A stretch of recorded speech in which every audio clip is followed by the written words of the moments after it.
Cette vie qui est dans la parole, le germe qui est dans la semence. Et la parole est une semence qu'un semeur est allé semer. Et la vie, c'est Christ dans la parole en vous personnellement, confirmant quelque chose que vous ne pouvez pas faire, prouvant lui-même que ce n'est pas vous, mais que c'est lui. Et vous êtes devenu un esclave par amour pour lui, pour pouvoir être une épouse. Grâce soit rendue au Dieu vivant qui a créé les cieux et la terre et tout ce qui s'y trouve. Ce n'est pas étonnant qu'il soit l'alpha et l'oméga, le commencement et la fin, celui qui était, qui est et qui vient, la racine et la postérité de David, l'étoile brillante du matin. Il est le tout en tout. Sa présence dans l'individu, avec une confirmation personnelle. Il s'exprime lui-même. La parole vivante qui a été promise pour ce jour, qui s'exprime à travers vous.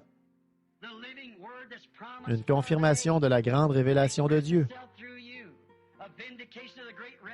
Regardez, uniquement dans un individu, jamais dans un groupe. Un individu, pas dans un groupe. Son identification se fait avec l'individu. Vous saisissez?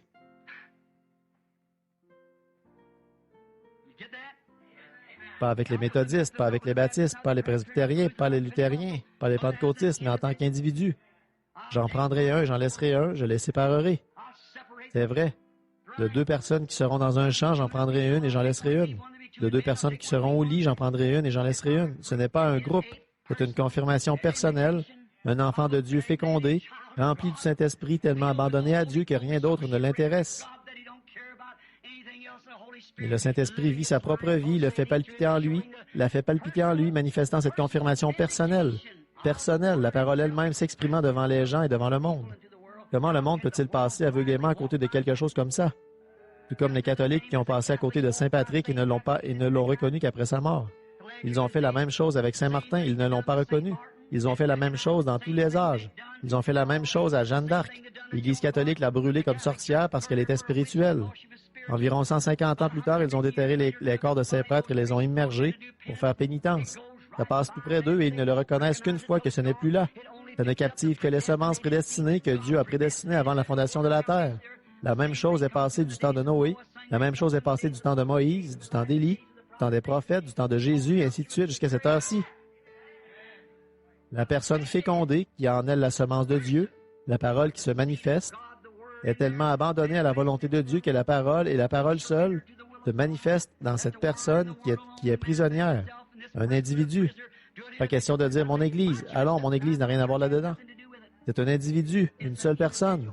Tout l'enfer est contre cet enseignement. Tout l'enfer est contre cette vérité. Mais c'est la vérité.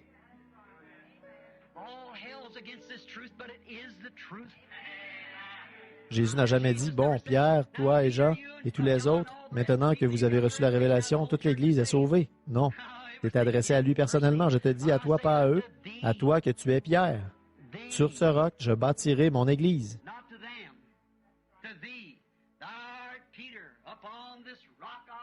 Le mot Pierre signifie une pierre.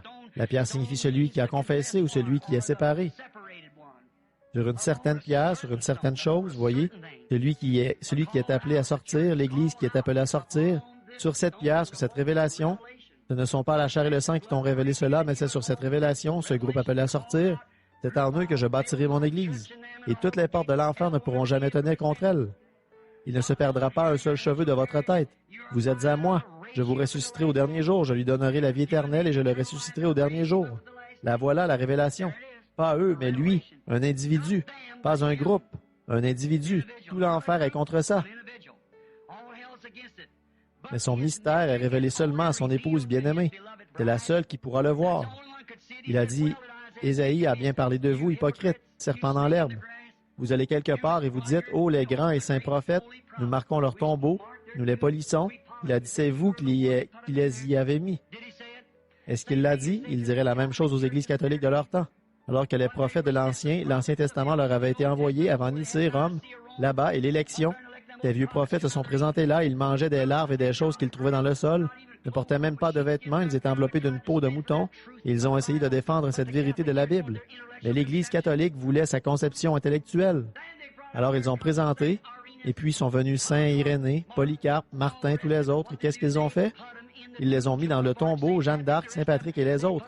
C'est eux qui les y ont mis. Maintenant, ils font marche arrière et blanchissent les murs.